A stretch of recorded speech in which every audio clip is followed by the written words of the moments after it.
正常正常 ok 这别他正常គឺយើងបកថាធម្មតា Hello តាជាហៅសួស្តីអ្នកទាំងអស់គ្នាសូមស្វាគមន៍មកកាន់ Channel ដុំពេញចែករំលែកចំណេះដឹងភាសាចិន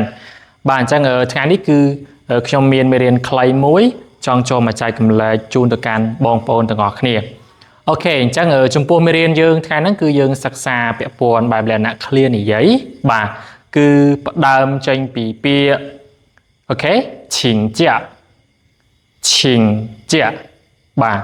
请假គឺសុំច្បាប់អញ្ចឹងបងប្អូនទាំងអស់គ្នាកុំភ្លេចត្រៀមប៊ិចក៏ដូចជាសភៅហើយអានតាមខ្ញុំទាំងអស់គ្នាណាបងប្អូនអញ្ចឹងការរៀនភាសាចិនតើតាបងប្អូនអានឲ្យបានច្រើនរៀននិយាយឲ្យបានច្រើនហើយយើងកត់ឲ្យបានច្រើនតាមដែលអាចធ្វើទៅបានអញ្ចឹងខ្ញុំសង្ឃឹមថាពេលវេលាដែលខ្ញុំបង្រៀននេះជាពេលដែលបងប្អូនត្រូវយកចិត្តទុកដាក់ក្នុងការរៀនព្រោះអីការរៀនភាសានីមួយតើតែយើងយកចិត្តទុកដាក់ខ្លាំងមែនទែនហ្នឹងហើយអញ្ចឹងខ្ញុំសង្ឃឹមថា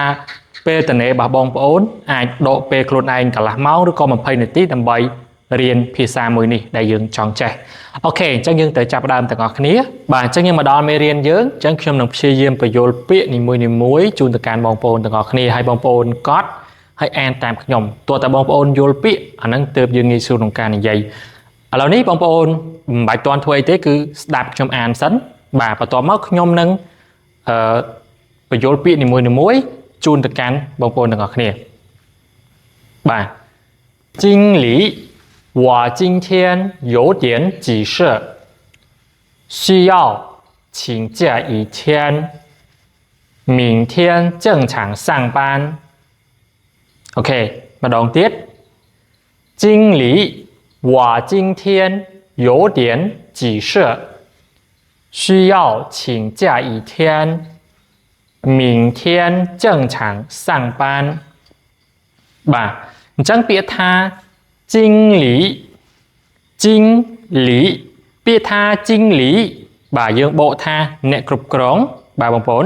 អញ្ចឹងពេលដែលបងប្អូនធ្វើការកន្លែងការងារប្រកាសជាមាន经理ហើយអ្នកគ្រប់គ្រងយើងណាហ្នឹងហើយអញ្ចឹងតួអង្គគឺគាត់សំដៅទៅលើអ្នកគ្រប់គ្រង经理经理អ្នកគ្រប់គ្រង我បាទ我គឺខ្ញុំបាទ我ខ្ញុំ今天今天គឺថ្ងៃនេះបាទ今天今天គឺយើងបកថាថ្ងៃនេះបាទ有点有点ពាក្យថា有点ត្រង់នេះគឺយើងបកថារៀងឬក៏បន្តិច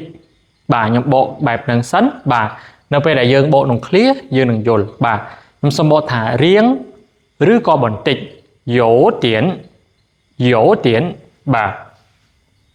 几色几色បាទអញ្ចឹងពាក្យថា几色គឺ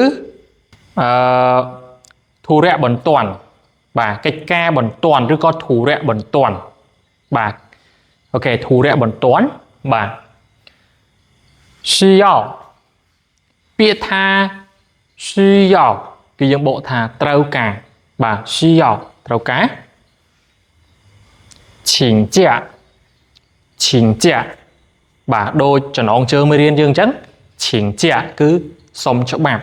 បាទ请假គឺយើងបកថាសុំច្បាប់一天បាទ一天ពាក្យថា一天គឺមួយថ្ងៃបាទយើងបកថាមួយថ្ងៃបាទ明天明天អូខេចុះពាក្យថា明天គឺយើងបកថាថ្ងៃស្អែក正常正常អូខេចុះពាក្យថា正常គឺយើងបកថាធម្មតាបាទបងប្អូនអានតាមខ្ញុំមក正常ធម្មតា上班上班គឺធ្វើការបាទដូចជាមេរៀនមុនយើងបានរៀនពាក្យនឹងហើយពាក្យ上班ធ្វើការអូខេឥឡូវបងប្អូនអានតាមខ្ញុំម្ដងទៀត经理我今天有点急事需要请假一天明天正常上班បាទឥឡូវយើងបកប្រែទាំងអស់គ្នាបាទ经理អ្នកគ្រប់គ្រងឬក៏មេ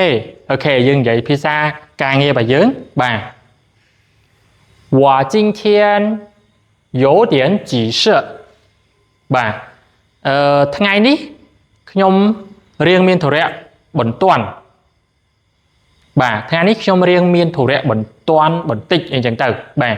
ថ្ងៃនេះខ្ញុំមានធុរៈបន្ទាន់បន្តិចអូខេ经理今天我有点急事បាទថ្ងៃនេះខ្ញុំមានធុរៈបន្ទាន់អូខេយើងបកបែបហ្នឹងបាទ需要请假一天需要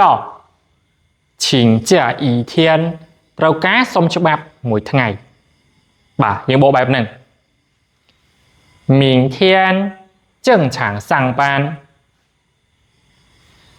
明天正常上班អូខេ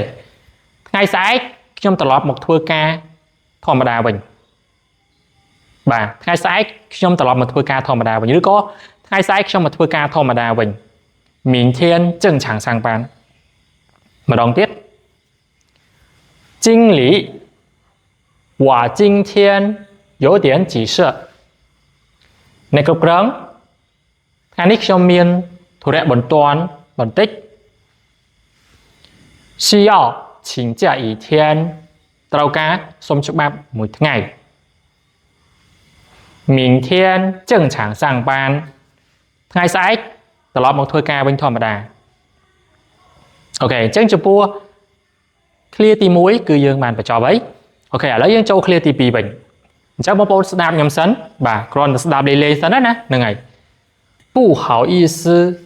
我今天有点发烧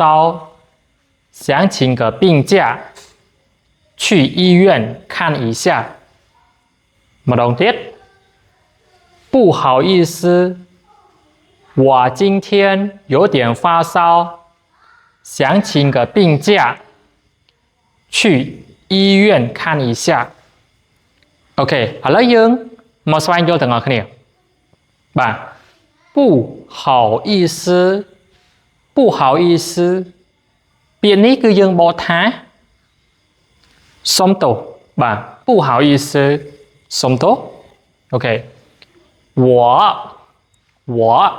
ខ្ញុំបាទ我ខ្ញុំ今天គឺថ្ងៃនេះ有点បាទ有点យើងបកថារៀងឬក៏បន្តិចបាទ有点发烧អូខេ发烧ក្តៅខ្លួន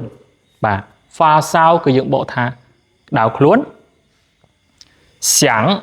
អូខេ想គឺចង់បាទ想គឺចង់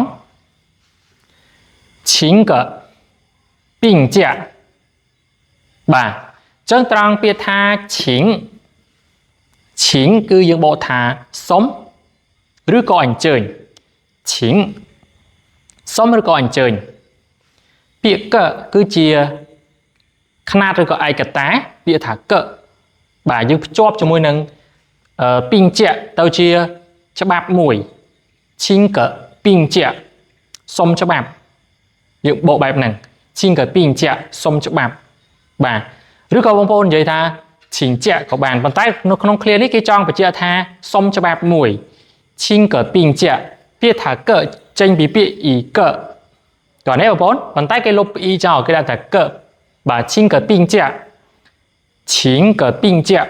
សុំច្បាប់មួយអូខេឃើញទេបាទ想请个病假ចង់សុំច្បាប់កន្លែងហ្នឹងណាហ្នឹងហើយអូខេ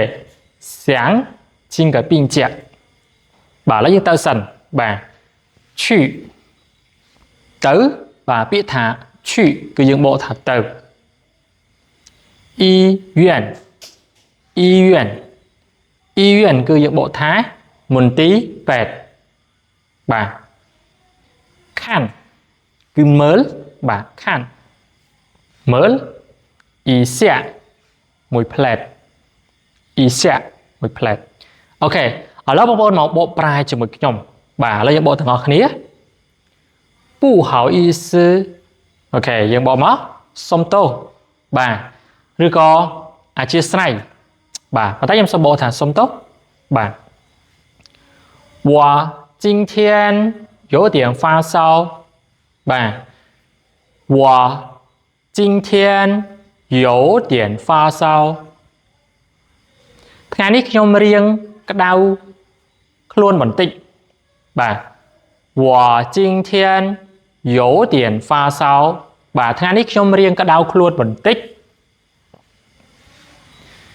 想请个病假想请个病假ចង់សុំច្បាប់ឈឺបាទ去医院看一下去医院看一下ទៅមន្ទីរពេទ្យមើលមួយផ្លែតបាទយើងបកបែបហ្នឹងណាអូខេឥឡូវយើងអានម្ដងទៀតបងប្អូនអានតាមខ្ញុំបាទ不好意思我今天有点发烧想请个病假去医院看一下អូខេយើងអានបែបហ្នឹងអូខេអញ្ចឹងចំពោះមេរៀនយើងថ្ងៃហ្នឹងគឺមានប៉ុណ្ណឹងបងប្អូនហើយបងប្អូនកុំភ្លេចកត់សរសេរចូលសៀវភៅហ្នឹងណាបងប្អូនណាកត់សរសេរចូលសៀវភៅហ្នឹងមកអានឲ្យបានច្រើនបាទហើយបើសិនជាបងប្អូនអត់ទាន់បងប្អូនអាចមើលវីដេអូម្ដងទៀតបាទផ្សារទៅផ្សារមកបាទអូសទៅអូសមកបាទខាទៅខាមកដើម្បីមើលមេរៀនហ្នឹងឡើងវិញបើសិនជាបងប្អូនអត់ទាន់ណាព្រោះឥឡូវវាងាយស្រួលក្នុងការរៀនភាសាចិនមែនទែនគ្រាន់តែបងប្អូនមានទូរស័ព្ទមួយនិងអ៊ីនធឺណិតបងប្អូនអាចរៀនភាសាចិនបានគ្រប់ពេលហ្មងតែបងប្អូនមានពេល10នាទី30នាទីឬក៏1ម៉ោងបាទគឺយើងអាចរៀនភាសាចិនបានហើយលើបណ្ដាញអ៊ីនធឺណិតបាទអញ្ចឹងការរៀនភាសាចិនខ្ញុំតែងតែលើកទឹកចិត្តឲ្យកូនសិស្សទាំងអស់គ្នាព្យាយាមអានសរសេរអូខេស្ដាប់បាទហើយយើងដកពេលក្នុងមួយថ្ងៃកំណត់ពេលខ្លួនឯងដើម្បីរៀនភាសាមួយនេះទើបធ្វើឲ្យភាសាចិនរបស់បងប្អូនមានការរីកចម្រើនលឿនខ្ញុំជឿថាបងប្អូនអាចធ្វើបានបាទឲ្យតែបងប្អូនដាក់គោលដៅច្បាស់ទៅជាមួយនឹងខ្ញុំជាអ្នកជួយបង្រៀនបងប្អូនទាំងអស់គ្នាខ្ញុំអាចជួយបងប្អូនបានត្រឹមតែ 50% ទេក្នុងការបង្រៀនហើយសល់ប្រមាណទៀតបងប្អូនទាំងអស់គ្នាជាអ្នកធ្វើដោយខ្លួនឯងគឺអានសរសេរហ្វឹកហាត់ដោយខ្លួនឯងបន្ថែមអញ្ចឹងពីខ្ញុំទៅមានប៉ុណ្ណឹងអូខេជាចុងក្រោយកុំភ្លេចជួយ Subscribe ឬក៏ Follow ឬក៏ចែករំលែកវីដេអូនេះទៅកាន់មិត្តភ័ក្តិឬក៏បងប្អូនដែលគាត់ចង់រៀនភាសាចិននៅពេលដែលបងប្អូន Subscribe ឬក៏ Follow បងប្អូននឹងទទួលបានមេរៀនថ្មីៗមុនគេពីខ្ញុំនៅពេលដែលខ្ញុំ Upload មេរៀនថ្មីៗទៅជួបគ្នានៅវីដេអូក្រោយអរគុណច្រើន